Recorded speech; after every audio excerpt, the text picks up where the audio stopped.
filter function is a little bit tougher to handle. So I know it's a little tough to do, but the other two are important. Okay, filter is not that important. In most of the applications you won't even see that, so don't worry if you're not able to do it, but rest, delete, clear and all should be available. Filter is a little bit tough because it requires higher level of JS, and as you do more questions now in more of the React.js or JS libraries, you will be able to solve it. Okay, so don't worry with that thing, because initially I was also not able to do that kind of thing when I started JS. So that was something advanced. The more important one was to add a task and how to delete and completely clear the list. So those were the main ones. So if you guys understood those, that are more than enough. Okay, so I think that must be clear. No doubts with the three functions mainly: delete an item, clear task and add a task.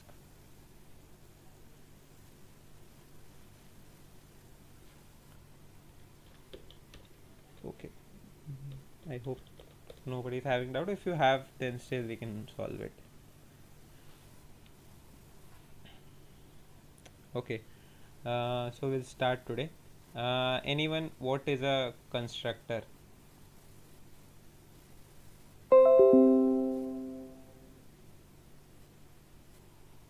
Anyone, what is a constructor?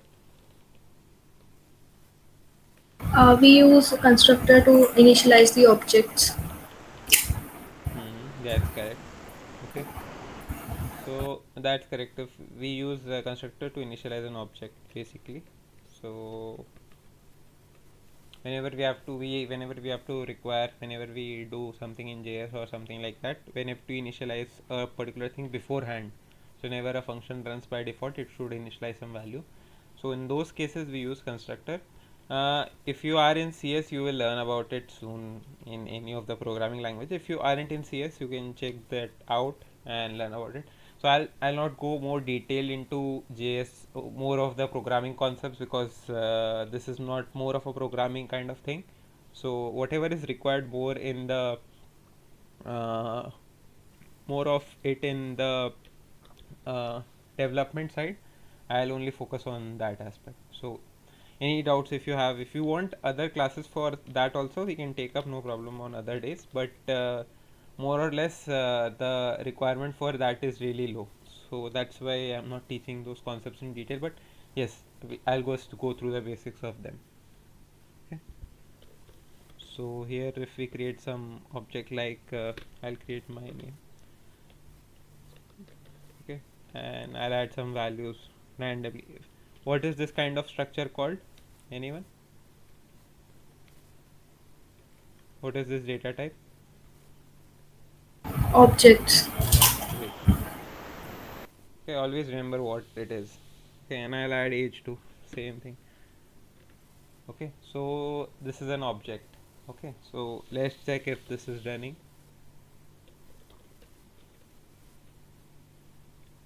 Instead of Anush, we'll just call Anush as of now, and we'll go to the live server and check if it's running.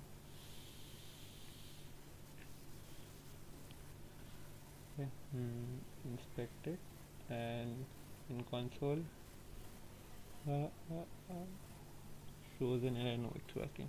Okay, so as you can see, the object with age and name, both of these parameters displayed. It's an alphabetical order, that's why age is above. So don't worry why it's showing that above. Okay, so this is how you basically create an object in JavaScript using name and age. So these are the two values which you use basically. Uh, and then suppose if you have to access a specific value like age, we can do console log.age and you can get that specific value, and only that value will be displayed. So objects are basically used when you have to store multiple values with various different data types or similar data types also. But with similar data types, what should we use? If we have similar kind of data type, what is the data structure that we use? Anyone? Arrays. Yes, yes, correct. That's correct. Okay, so do remember this kind of things. These are very basic, but do remember these. So what's the advantage of this constructor? I'll tell you. So more or less I'll explain with an example. So suppose let's create a function here, function person. Okay, I'll take multiple persons and then we'll add different values there.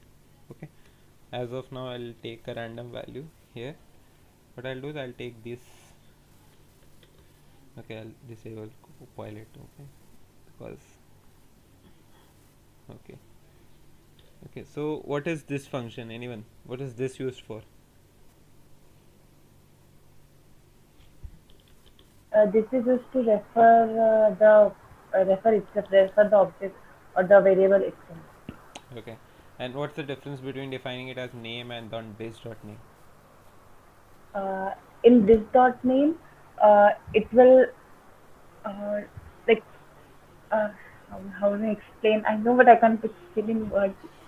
Okay, so I'll explain. I'll no worry, don't worry, no worries. Okay, so if you are even able to guess this and this is different. Both of them are a little bit different. So I'll explain what's the advantage of this and without this. Okay, this is a really important. Okay, this keyword is really important whenever you are working with JavaScript, because you will use this keyword everywhere when you are working with dynamic data, or when you are working with more of the less dynamic data. Okay, so you will create functions, and if you have to assign values to multiple places, if you have to use it everywhere, you have to use this keyword.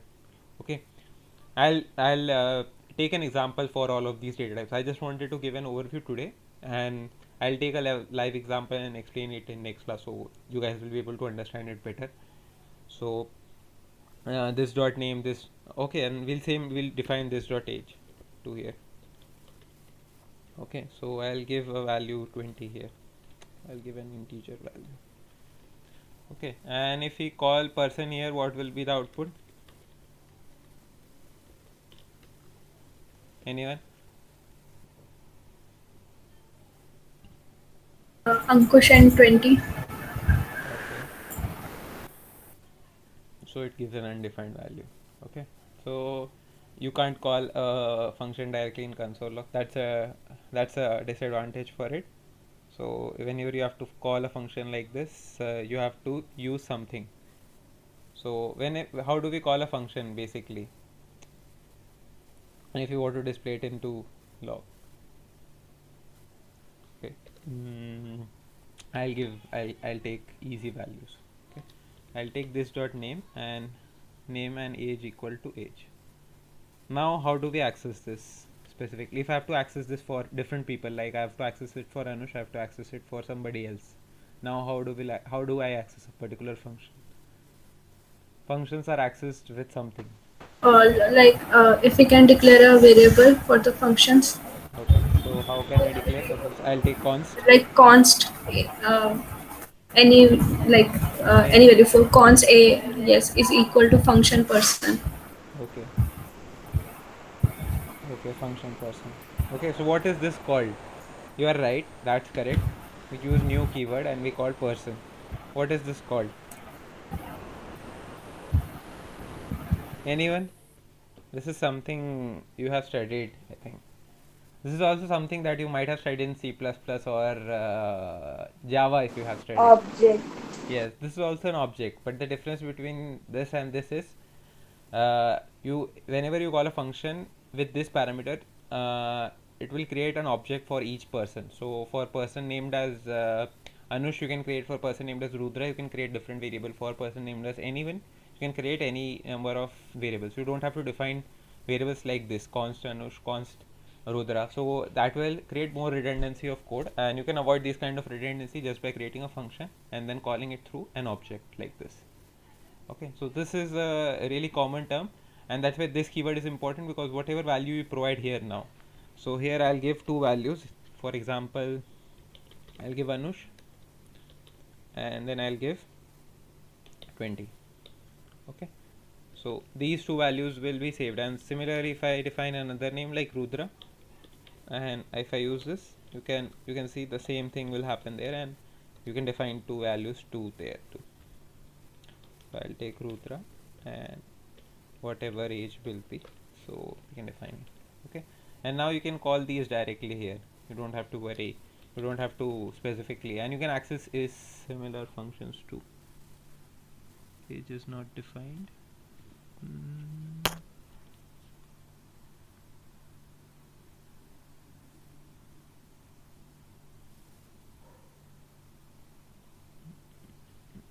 Value single quote. Sit with single quotes is having issue. Okay, I haven't given parameters. Name and age. Okay, so parameters are really important. I forgot to add parameters. So anyone, what's parameters?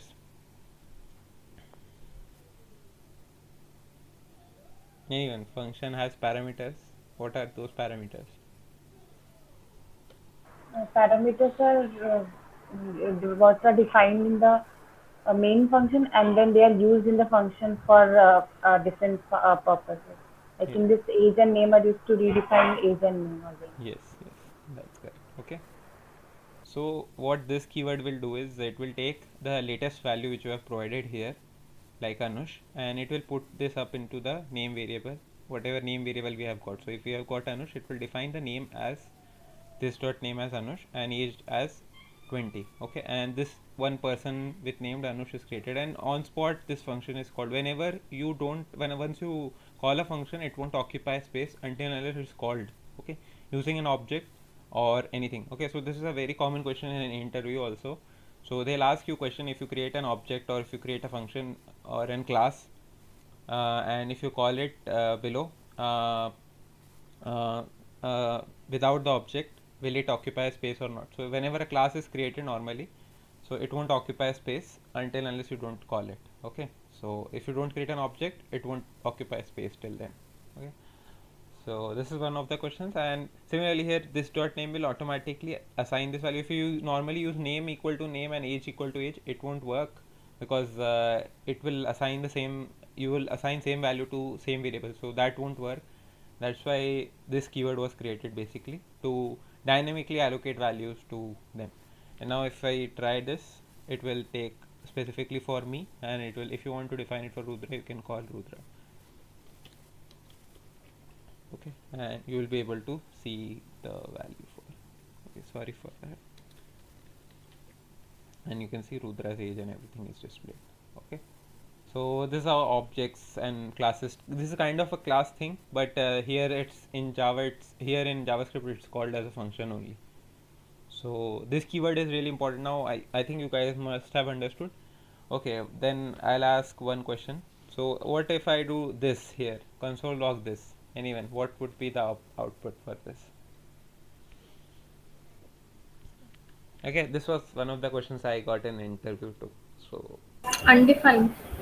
undefined. Okay, guys, try. Anyone else?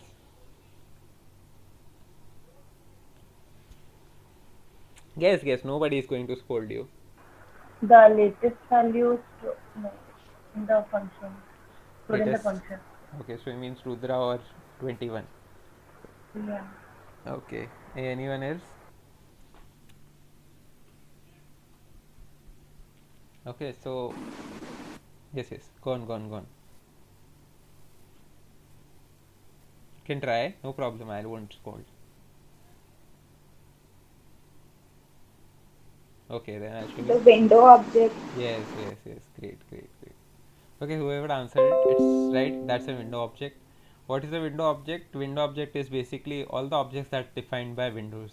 Okay, so all the functions that we have studied, everything is listed here. Everything, almost everything that we have studied in JavaScript, everything will be listed here.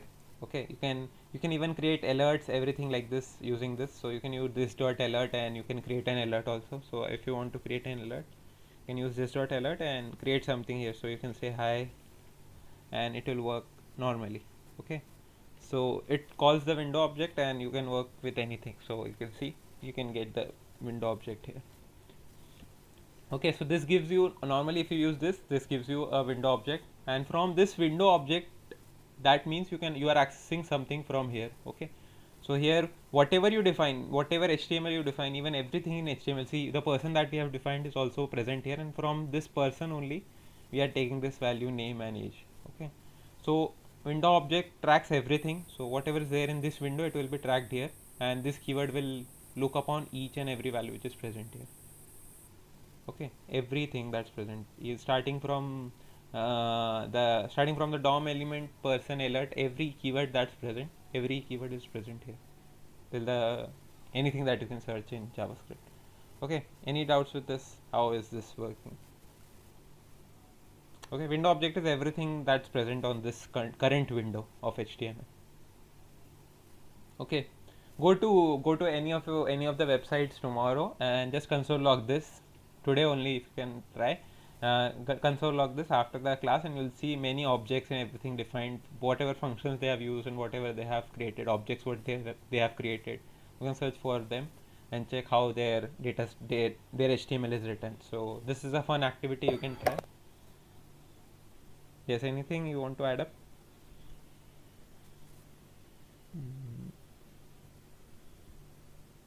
Okay, now this in same thing you can, if you want to access specific value, you can do anush.new or anush.age name anything, you will get a specific value too if you want to access a particular value in that.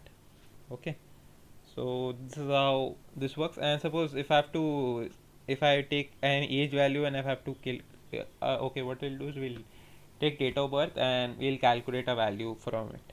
Okay, so we'll take DOP and we'll calculate the date. Okay, working with dates in JavaScript is little bit different from other functions because it has some standard values to calculate it. So this might look weird and this might be a little difficult, but this is also a fun activity. We'll do it today so you understand this concept a little bit better. So we'll create this per day and we'll take date of birth inside it and we'll calculate using it. Okay, so to access date, we know date function is used and date function gives you the date for a particular place. So I thought this is also data type, you can use it. And if I normally do this, what will happen is it will take the date of birth and it will convert that into date format. So this is basically a type conversion that will happen. Okay, so if you guys want to test this out, you can take a random date here and just test it out if it's working or not. So that's how it works. So you can take it in any format, any style you want, but if you guys want, you can try it. And let's write the function and see if it's working. Okay, so let's write a function and then we'll calculate the date. Okay, so we'll write something like this dot calculate age. Okay, and what we'll do is we'll create a function here. Okay, in JavaScript you don't have to worry that a variable can be assigned to variable can be assigned to a function and it should return only a single value whenever you are doing a function also in here. So you can assign a single value to this particular function. Similarly, in return type you have Java instead of function inside a function, so that's normal. Nested functions, you might have studied about it too. So what we'll do is we'll define a const diff, so to identify the difference between the date, and we'll take date dot now. So you might guys know what should date dot now do? Anyone? Date dot now.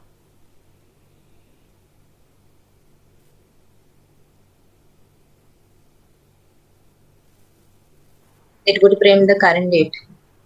Yes, right.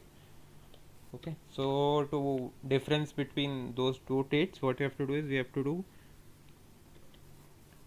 this dot birthday dot get time. Okay, so what we are doing is we are first subtracting the time. If you guys specify the time, in case if you don't, it's not a problem, you don't have to worry about this attribute. So what will this do is this will subtract the time currently which is present from the normal time whatever we are giving this birth date.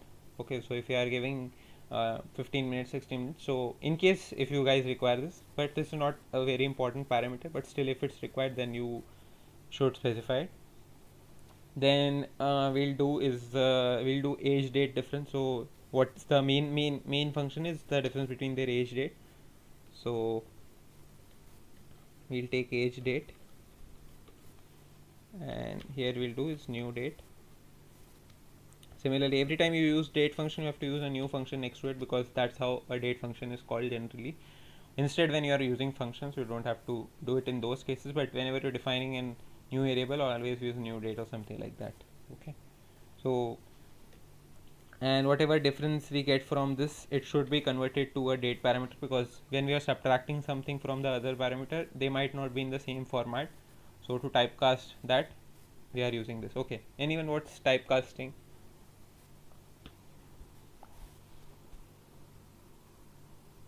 Changing the data type. Yes. Okay, so that's correct. Whenever you have to modify the data type, we use typecasting. And so as we have studied, whenever you are writing a function, you should return a single value here. So this function should return something, so that will be equal to the calculate age function here. Okay, so what we'll do is we'll do return, and here we'll do returning of the data type. So we'll do age date and dot get UTC date. Okay, UTC, anyone, what is UTC, full form of UTC, if you guys know?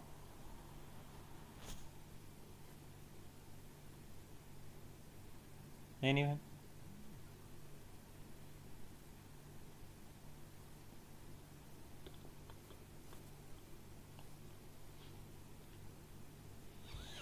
Other than Indian time zone, you don't have any idea about other time zones?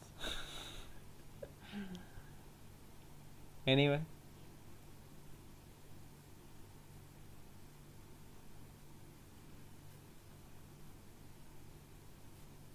Try, guys, try.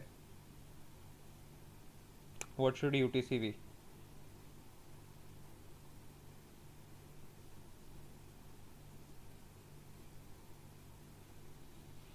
Okay, so it's universal time clock. Okay, so whatever time zones in world, whenever you are calculating time with respect to anything with year or anything like that, always calculate with universal time clock, because it's a standard time clock which is followed everywhere. And if you are in India, you can use IST time clock too, but I don't think there's a function for IST time clock, so that's a disadvantage. And then we subtract it, then we have, this is a function, so you have to use brackets next to it. And then there's a standard practice in JavaScript that the dates which are coming is always subtracted from 970. Okay, so I don't know why they have done it, but it's 1970. You have to subtract it to get the particular date, and that's a standard practice. That's what they have given if you have to subtract anything from their value. So it starts from, I think it starts at the value of 1970. That's why they started it in such a format. Okay, so all the birth dates after this year, they modify this value every time you run a JS file. Okay, so they modified this in ES6, ES3, and then they changed it in ES4, and then now it's a standard practice that it remains as 1970. And now instead of name, you'll give a birth date, so you can give it in any format, you don't have to worry. So what we'll do is we'll give it in we'll give 33 and 1999. Okay, and let's see what it should do. I don't know if it's right or not. Function to check too. Okay, so I'll do this dot calculate age. So what happens, this is a function this is a value which is not defined here. We don't have to give it in the parameters, but you can get this value specifically in this case. Okay, so this is specifically used when you are giving two variables and you are getting something out of one of the variables. You can even use a function here. You can also, instead of writing this variable, it's easier, you can also make a function, but it's always easier to call a variable rather than making a complete function inside a function.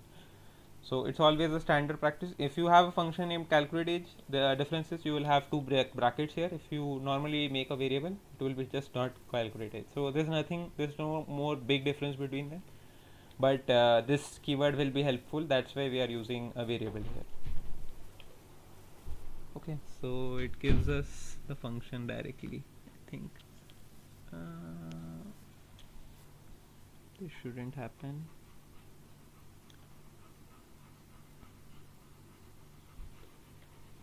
State and state. get UTC full year and subtract it with the date difference.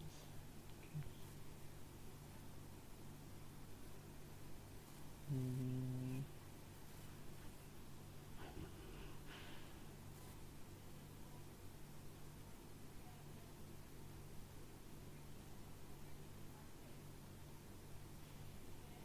What if I do calculate age function? I think this will give the value. Yes, so it gives a value. Okay, so you can try this kind of function. I forgot to add braces here. Okay, this is a function, that's why you are using brackets here. If it's not a function, then you are normally called it as a variable. Okay, so whatever are functions, they will be highlighted with yellow color in your VS Code if you are not using any color codes. If it's a variable, it will be in light blue. Okay, and this keyword is in blue. I forgot that. That's why braces are there. Okay, any doubts with this, how you get the value and why it's 1970? 1970 is by default they are using it, and date.now subtracts from the current birth date with the time parameter if you want. If you don't want this, you can remove this parameter also and it will work the same way. Okay, so this is how you calculate it. You can remove this value if you want, but this should be there. Birthday value should be completely there.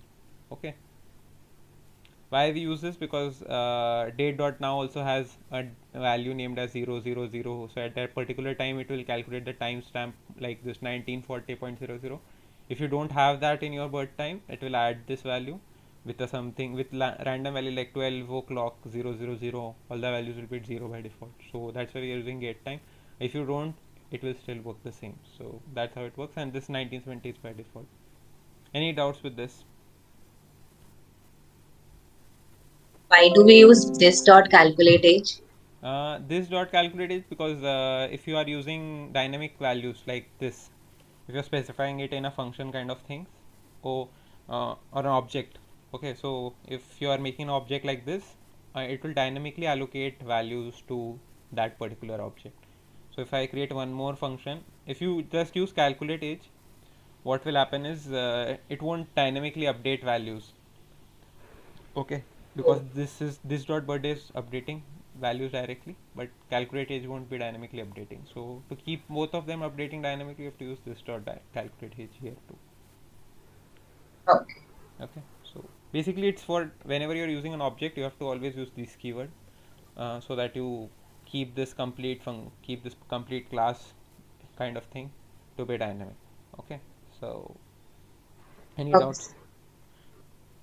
Okay, then we'll move on to another thing. So I'll comment this out. This two. Okay, so I'll ask one more question. Okay, so we'll name something like Anush, and if I do this equal to new string,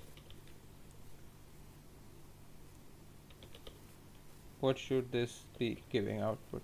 Anyone?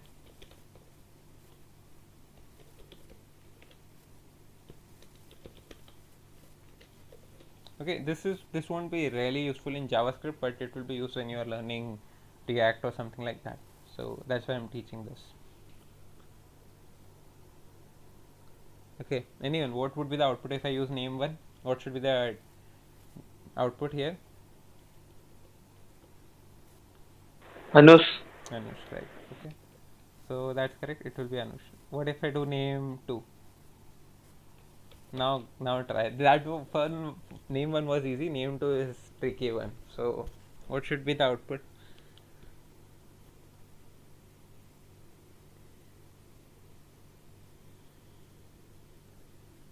Same output.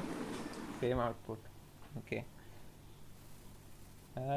If it would be better if it would be the same output, but what it does is it makes it a character array of values which has every value as a string. So string inside a string array. So this becomes a string kind of array structure which is created whenever you are giving a value here. So this is self assignment or self constructor which is present in JavaScript. It might be useful whenever you are making, if you are doing if you are doing competitive kind of questions or something like that, in those cases this is a really shortcut, it is a really small shortcut that you can use to convert values directly into a character array or something like that. To do that you just have to do something like that, this. Okay, so this is how it works, and for every function, for every value, you can do the same thing. Like if you want to do it for this works with string, integers, everything. So if you make a array in string integers, what happens is if you do 1 2 3 4 5 6, it will assign this into an array and you can check those values out. Okay, and if you want to do, if you want to check the type of this, so what is type of this will be, anyone? If we do type of name to, what will be the output of this?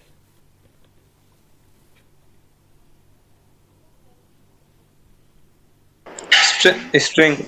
String. Okay, so if you do type of, it gives an object, because now it is a string object.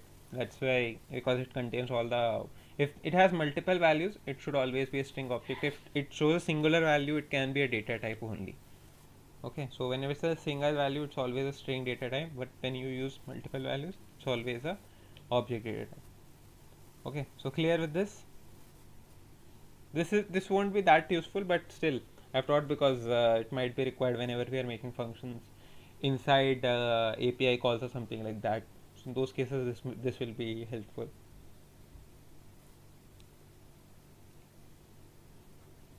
Okay, clear now?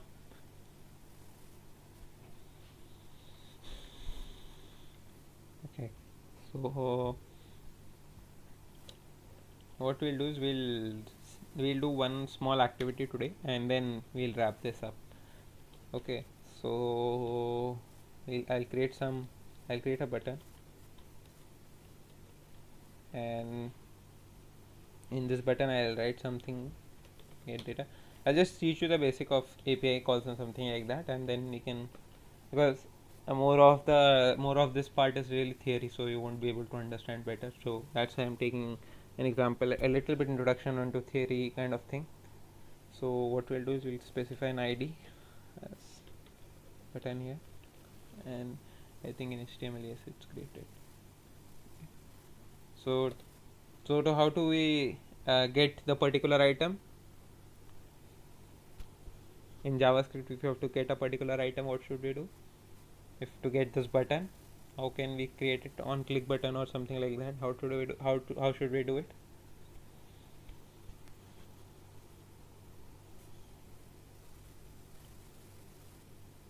If I have to Get element by ID. Yes. Okay, so you can do get element by ID, you can do query select, anything that works, but we haven't done by ID for a long time, so we can do an ID because we have created an ID. Inside this, we can add an event listener here. So adding an event listener, and inside this event listener, we'll add a click function. Inside this click function, we can write a function name. So we'll do is we'll add load data, and we'll add a semicolon, and then we'll create a function named as load data.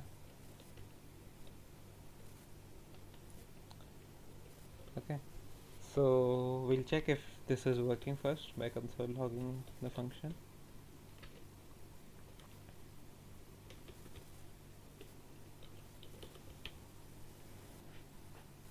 Okay, so it works.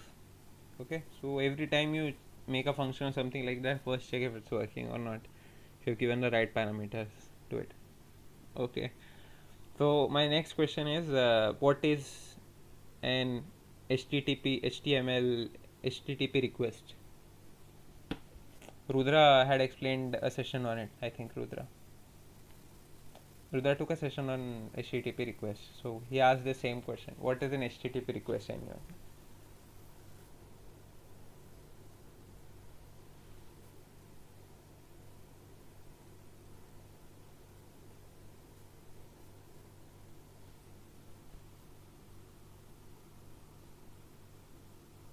No one knows HTTP request.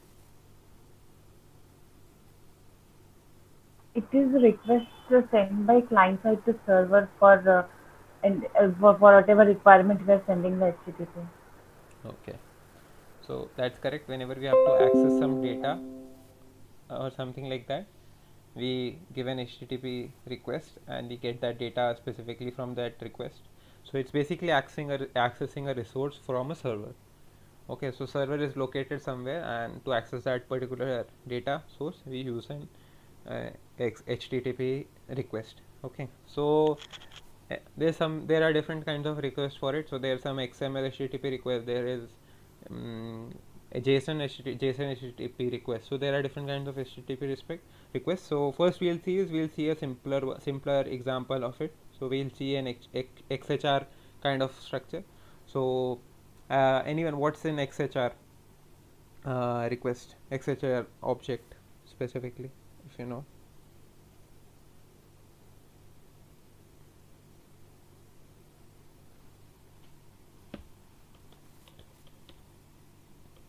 We use XHR basically whenever we define a request inside an HTML.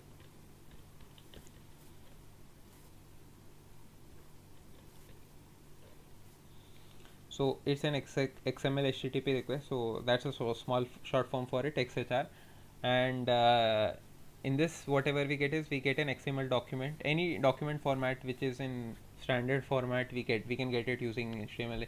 We can refer to this article. This article is by Mozilla team, and basically whenever you have to interact with servers, you have to retrieve data from it. You can normally use HTTP request also. You can use XML HTTP request. What's the advantage of XML HTTP request? With HTTP request, normally you can't access some file formats specifically, but with XML HTTP request you can access all the data formats, like data file, XML file, TXT file, and even MD file. All of these files are generally accessed using XML HTTP request. Normal HTTP request will have it might have rules or regulations like this. So it might have some, like, you won't be given authorized to access such kind of things, so you get error codes like that. So XML HTTP request will give you errors based on their standards and structures. So you will be able, that will be easy for you to understand. You don't have to go to that server setups and learn those requests. Okay, so anyone, what are those HTTP status codes? Anyone?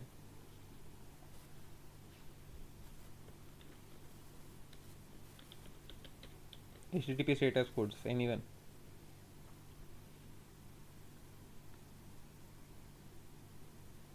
Okay, I'll write them. You can explain what should be the output, what will be the meaning of each of them. Now you can try what will be the output of each of them. 200, what's for 200? Successful. Success. Great. 404. 404. Page not found. Page not. 404 not found. Now 403. This is the tricky one. Nobody remembers this. Sorry for this. Yes. Bad request. Bad request, or yes, you can say that it's forbidden. Bad request is also the same. It gives the same value for both of them. So forbidden means you won't have an access to that particular thing. So whenever you are accessing something like a data from private industry, so they won't allow you to access that. That's why they will give you 403 error in those cases. Okay, any doubts with these kind of codes, anything like this? I have been asking a question to you in chat. Okay, sorry. Okay, I don't have any idea how we use APIs. Will there be learning about an API in topic and how to use Postman for purpose? Yes, we can have a session whenever we are done with the basics of JS. We'll have time for that, and we'll be covering APIs in details. Don't worry, we'll have a project basically based on this. Don't worry. We can have a session for revision of all these commands like add event listener and all these. Sure. Okay. Great, I'll have that, no problem. And we'll do that. JS revision is left. I think Rudra is yet to take those sessions whenever he is available. We can do that. And what are you doing to check window objects? Okay, so we are using window objects basically to check windows functions given by a particular window. So like in a particular window, if you're giving an exam or something like that, so it will avoid certain kind of inputs, like it will avoid copy paste, it won't allow you to shift tabs. In those cases we use window object and access various functions using those. So in those cases these window functions are really helpful. If at the end, if I have time, I'll show you an example also, that you can't switch a window if you enable such kind of functions using window tab. Okay, so that's basically the window function that are we using that. Okay, and universal time zone, that's correct. Okay, and I guess we'll take session on APIs. Okay, so after we learn how to access these particular files, we can take a session on that. No, don't worry. Okay, thank you. Welcome. Okay, if we'll create a sample data file. So here's a plain text, and we'll access this particular file. Okay, so to access, basically to access an HTML XML HTTP request object, so we have to define what kind of file we are accessing. So here we'll access a plain txt file. To access a plain txt file, what you have to do is basically call that particular file using the open function. You might have known, whenever you call something, you have to open it. So we have xhr.open, and you can open that particular object. So there are many functions, but open is basically used to access it specifically. And whenever you have to open something, what is the function that we use? In forms also, whenever we fill up a form, we have an function. There are different kinds of functions which we use, like when we have to push data, we use post function. When we have to take data, what is the function we use? Get. Okay, so do remember these kind of things. Okay, and then we have to specify the file type. So we are using data.txt. Any file you can use here. I'm just using data.txt, so it will be easy. And then there's a password. There's an option if it has a password, or is it asynchronous or a synchronous call. Okay, so anyone, what's a synchronous asynchronous call? I'll take a session soon on this, don't worry. So anyone, what's asynchronous and synchronous?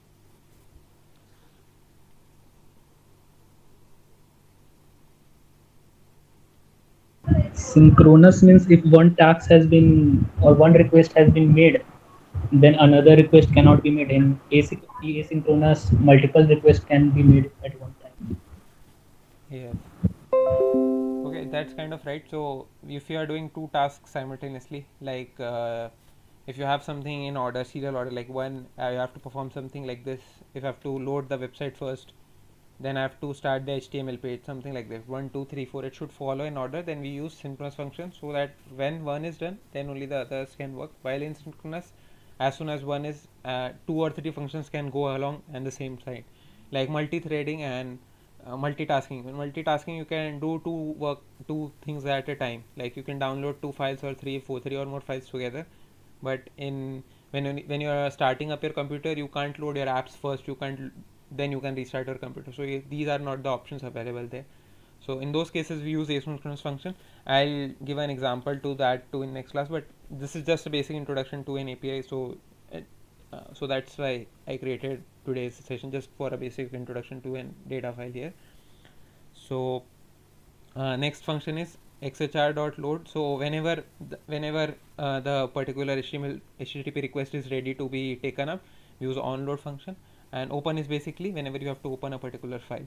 So in onload, what we'll do is onload will give a function here. So as soon as the HTTP request is ready to be loaded, we'll call onload here, and here we'll specify a particular function. So you don't have to write the name of the function when you are calling it. Similarly, there I specified that this dot something. So you directly write the function here, and whenever the onload is called, this function will get executed. Okay, so what we'll do is here we'll do this dot status, and status is basically a data type which is present. You can check it's present with this keyword. So this is having everything you want to know about. I told you, when you console log this, you can see all the window objects. So it also tracks the status codes for all of them. So Now here we'll specify what should be the status code when we have to run something successfully. So 200. Okay, so we'll specify 200, and on whenever it's 200, then we can console log that particular data file. Okay, so to log that particular file, we use this dot response text, and response text is the type of text which is present inside the text file, data file, anything. So in that format we can access this particular data type. I think this should work.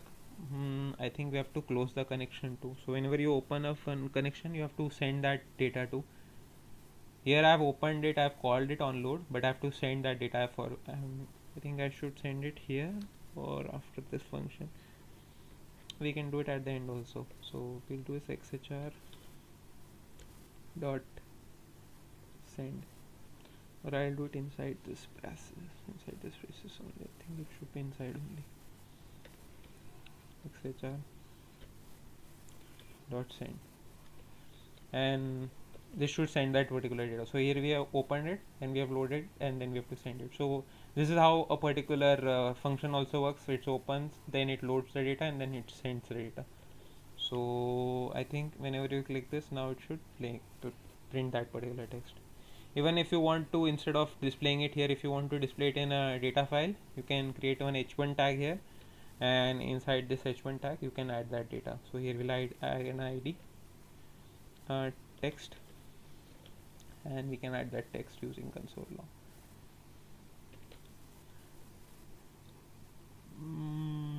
Or we'll use h1 directly there, no?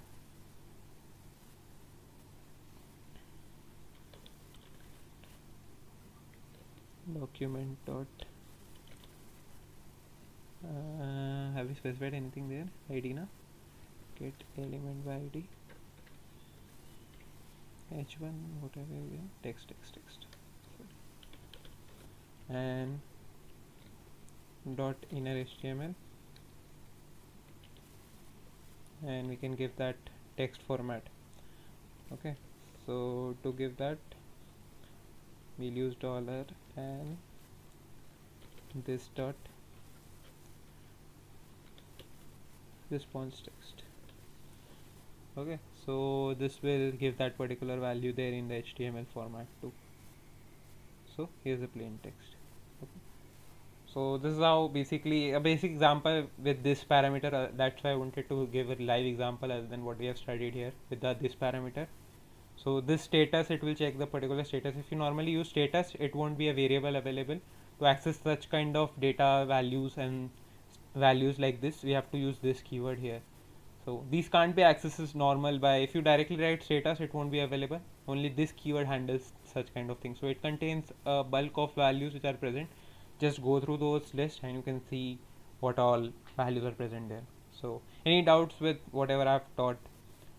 This is basically add an event listener, and then we have called a function here. So this function basically opens the file, loads it, and then sends it. Okay, any doubts with this? I'll explain the structure also if you guys want how this works. Open, close, and so load, open, and send kind of thing. Any doubts with this? Whatever I've taught, any doubts with whatever I've covered today? If you want to repeat anything, I'll do that too. Can you explain the last part once again? The XML request. XML HTTP request, this thing. Yes. Okay. That after that the function, onload function. Okay, this xhr.send. Okay, so inside this, what we have done is we have checking if this particular status is equal to 200. So this keyword only has this property that we can check for a particular keyword present. You can console log this and see this parameter is also present there, status. And from the status we have checked if it's a 200 status, we can show this text there. If it's a 403 text or 404, you can write specific functions there. Okay, in 403 you can write that it's forbidden, you can't access this file because this is only accessed by certain person. And 404 you can see you are accessing some page which is not accessible here. So in those cases you can show this errors, but when the page is loaded successfully, in those cases this should particularly occur. Inside this, what we have done is we have get a text by get element by id, so we have got an h1 tag here, and then dot inner, using inner html I have given this dot response text. This also a value which is given by this keyword, and inside this keyword you can search for this parameters too. So this will automatically save whatever text is present inside it, whatever data text which we took from here, it will save that in response text. Okay, so this is how it loads the text. You will be able to understand this much better when we do with JSON. So I'll take JSON next time and I'll explain an example with JSON too, but now I am currently explaining with a simple data text file, so you guys can understand the concept better. Okay, and then at the last we have just sending the data. So first we open the data, then we load that data on that particular server, and then we send that data. So this should load, all of this is happening, is also happening on this keyword. So you can check console log this at every moment, and you can see what's the value saved there at particular instance 1, instance 2, instance 3. So it's a certain instance, you can see what is the particular value saved in this keyword. In status it might be 0, it might be nothing here, it might be something here, it might be something here. So you can check console log this at every moment and see what is the output at particularly every stage of this keyword. So that's how you can test it. Now I think Akansha, it must be clear, or if not you Yeah. Yeah. can. Okay, great. Okay, anything else? If you guys don't have doubt, you can leave the class. We are done with the session today. Sorry.